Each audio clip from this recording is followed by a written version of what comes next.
We'll get started in just a second, guys. Hmm?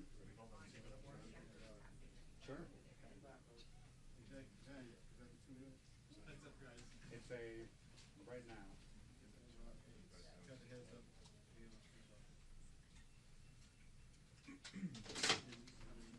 Is everybody ready? Yes, ma'am. Everybody up and rolling? Yes? Okay, we're coming in.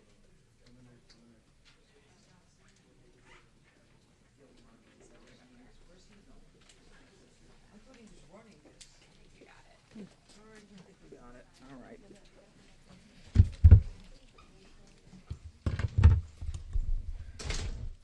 All right, here we go. I'm Janine Pirro, the United States Attorney. Welcome. Our community today is reeling as a result of one person's actions. Two families now are left to grieve for dreams that will never be realized. And as I speak right now, there is an individual who is being presented in court and charged with various crimes. 31-year-old Elias Rodriguez of Chicago, Illinois, is now charged by complaint after his initial appearance before U.S. Magistrate Judge Matthew Sharbaugh with the following: murder in the first degree for the murder of 30-year-old Yaron Levshinsky, a foreign official and official guest of the United States. Mr. Levshinsky was here on official business for the State of Israel. The defendant Rodriguez is also charged with 2 counts of murder in the first degree for both Yaron Levshinsky along with 26-year-old Sarah Lynn Milgram of Kansas. In addition, there are several felony firearms charges for discharging a firearm in the middle of a violent crime and for causing the death of an individual through the use of that firearm. Now, this investigation is continuing, and as you can see, we have most of the stakeholders here today who will be given an opportunity to speak with you. But what I want to be clear about today, since this is the first time you're hearing from me, is that this is a horrific crime, and these crimes are not going to be tolerated by me and by this office. A young couple at the beginning of their life's journey, about to be engaged in another country, had their bodies removed in the cold of the night in a foreign city in a body bag. We are not going to tolerate that anymore. And I am not unaware, based upon my own background, of the repercussions of this kind of case. This is the kind of case that picks at old sores and old scars, because these kinds of cases remind us of what has happened in the past that we can never and must never forget. I want to mention one thing. The Capitol Jewish Museum in Washington, D.C., where this young couple had been at an event, was built around a brick building. That brick building was previously a synagogue called Adas Israel.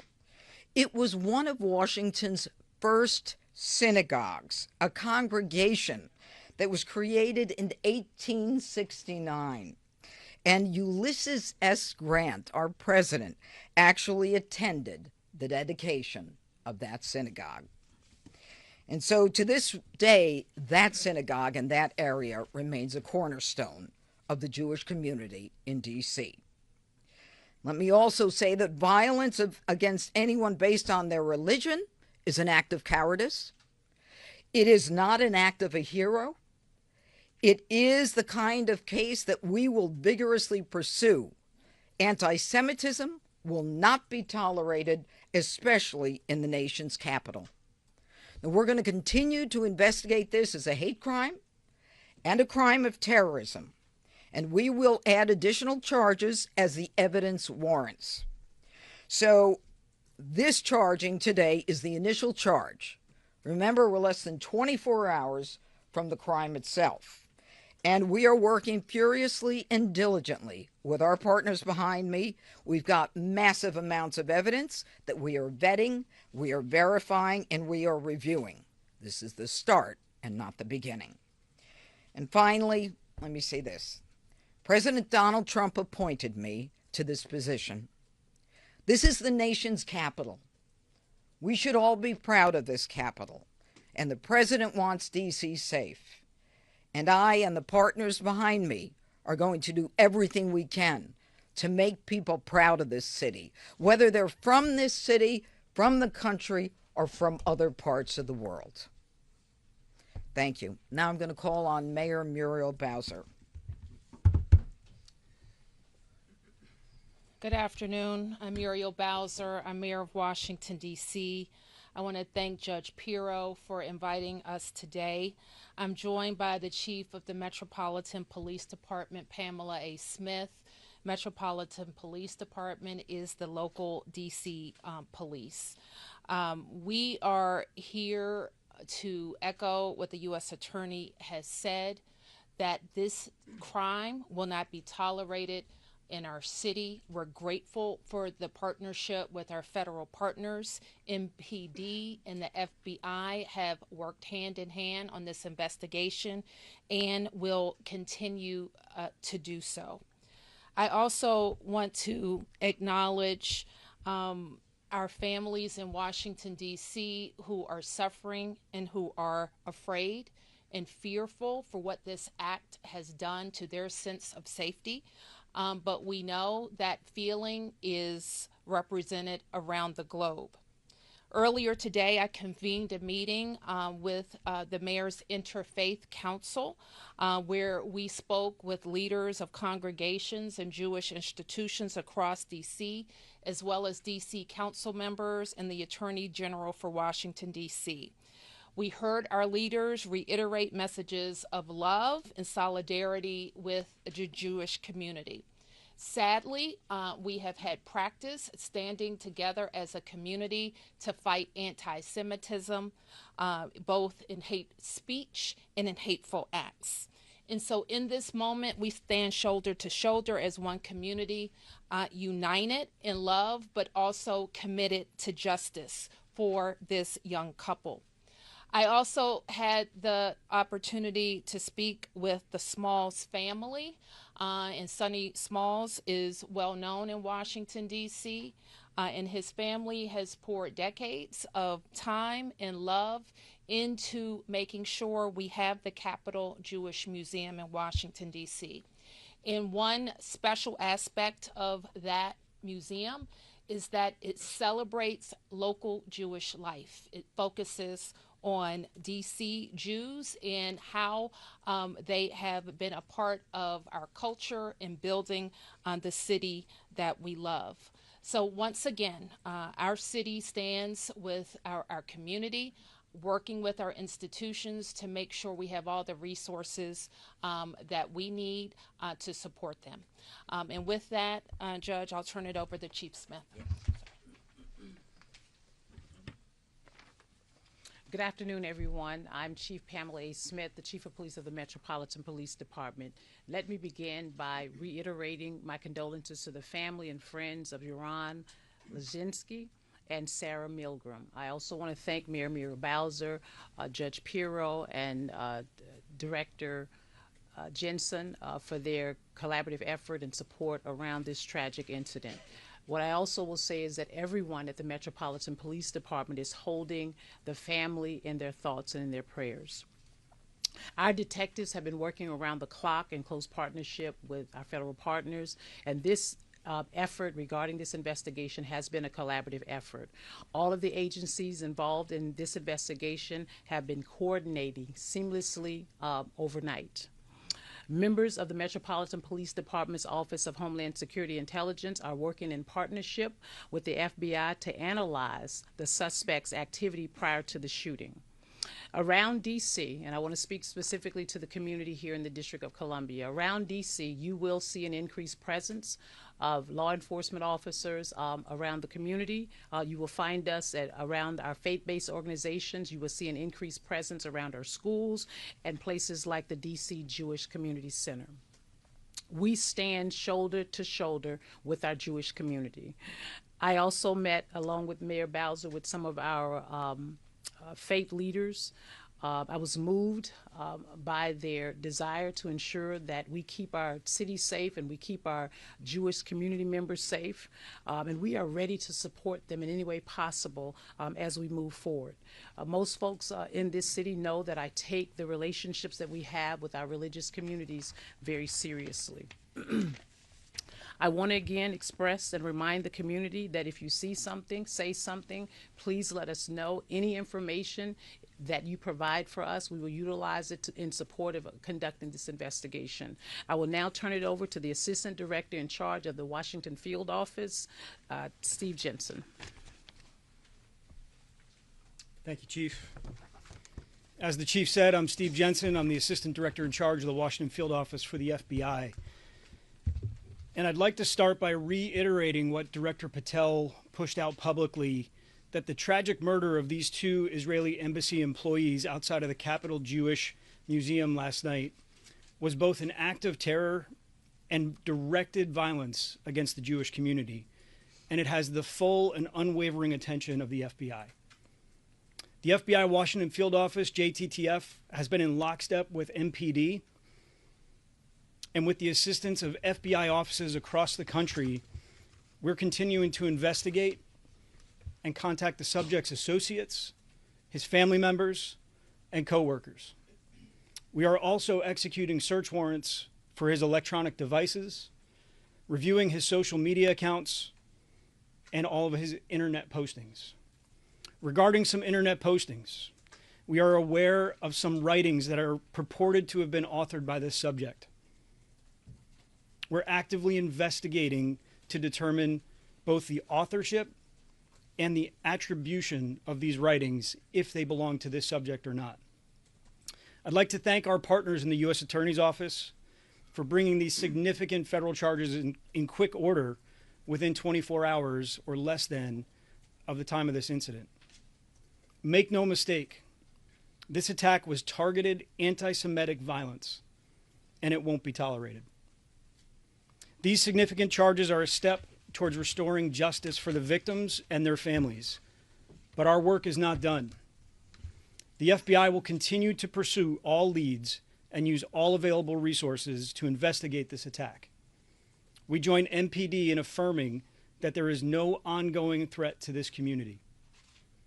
And we're also seeking assistance from the public. We do have gaps in this investigation currently. We know the subject landed in the DC area on May 20th and that he was taken into custody on May 21st. We're asking the public, anybody who had contact with the subject, anybody who knew his whereabouts or where he was located during that gap of time, to contact the FBI at 1-800-CALL-FBI or to submit an online tip at tips.fbi.gov. And with that, I will turn it back over to Judge. Thank you very Thank you, ma'am. much. All right, we'll take a couple questions. Go ahead.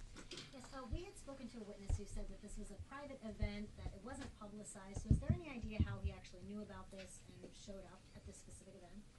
You know, that's something that we're investigating right now. I think that, Chief, you'd agree with me on that. That's the kind of thing. Do we know? And That's still under investigation. yeah, we're looking at that. There's a lot. Everybody understand. This is fluid. It's happening now. Go ahead. Madam U.S. Attorney, you mentioned terrorism. Can you speak to any possible nexus to terrorism? And Assistant Director Jensen, are you confident that this gunman acted alone? Is there any indication at this point that he was inspired? And then also curious if the chief has any concerns about copycat attacks.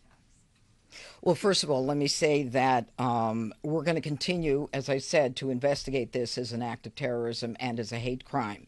And as we do so, we will bring additional charges whenever those charges are warranted and provable. And I suspect as we go forward, before we get to the grand jury itself, that there will be more charges added.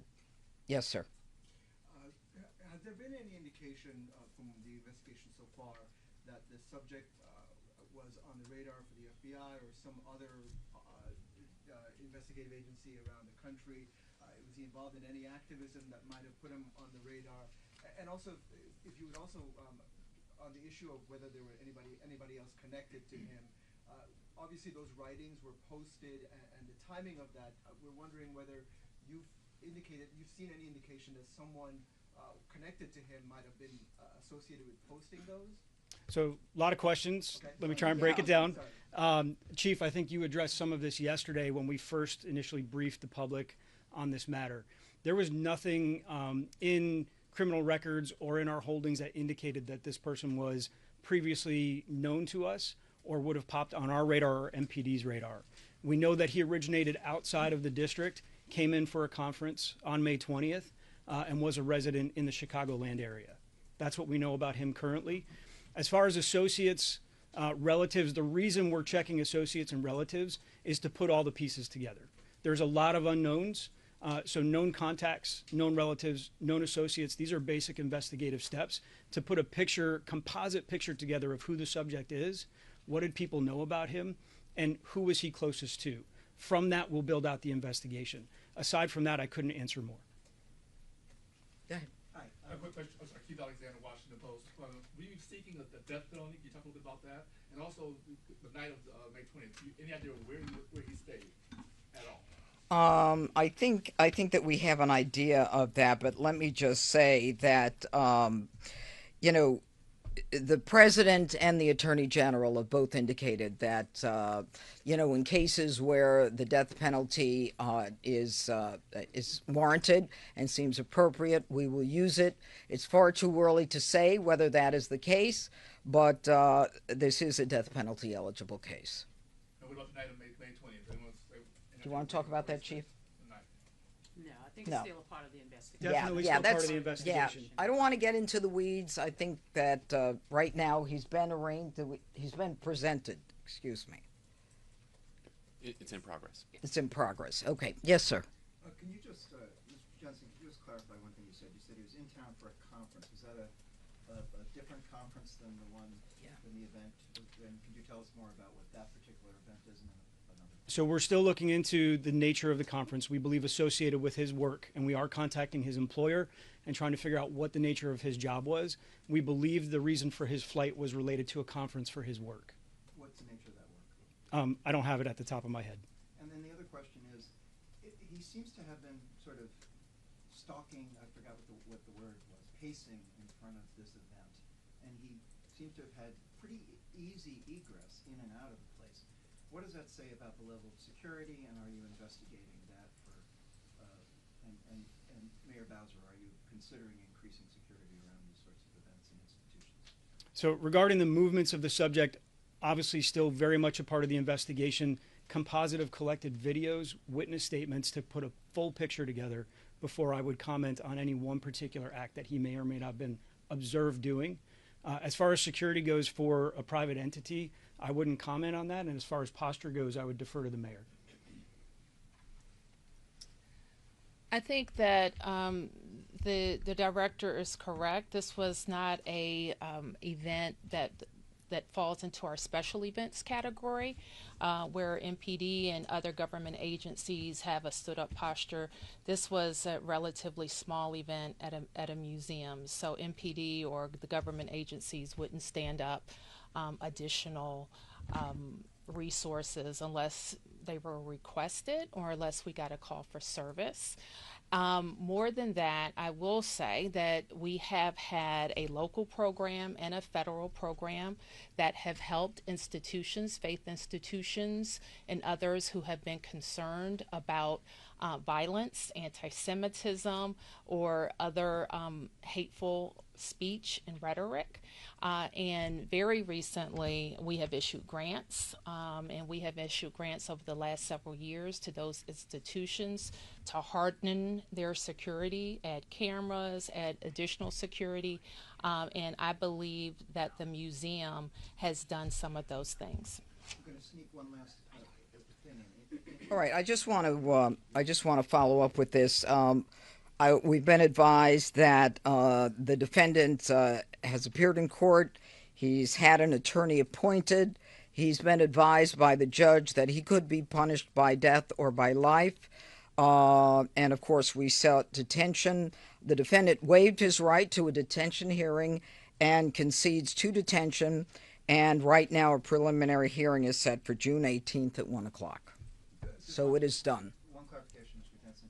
You are not ruling out that this manifesto might have been written by this gentleman, right? We don't know. We don't know, and that's still very much a part of the investigation. Okay. You good? All right. Thank you all. Yes, sir. One more. Yes. Were any MPD officers working details at this event last night, perhaps off duty? And then a follow-up to that, when you say, the FBI said a targeted event, do you believe the victims were targeted or simply the event was targeted? So let me answer your first question, Mark. MPD was not assigned to that event. As you know, you've heard me say on last night, there were security officers assigned to the event, but not Metropolitan Police Department members. On or off duty? On or off duty. Okay. And then the targeting, was that the event that was targeted or these two individuals specifically targeted? We're not saying at this time. Yes.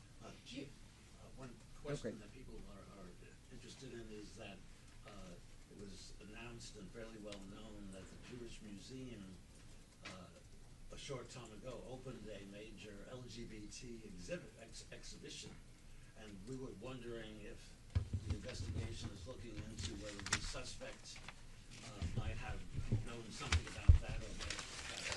Sir, we are looking into absolutely everything. There is so much information we're looking at, and I must tell you, coming from New York, I've never seen the cooperation and the collaboration that I'm seeing here.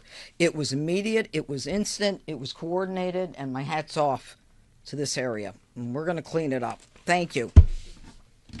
Is that you? No, but Yeah. Thank you all.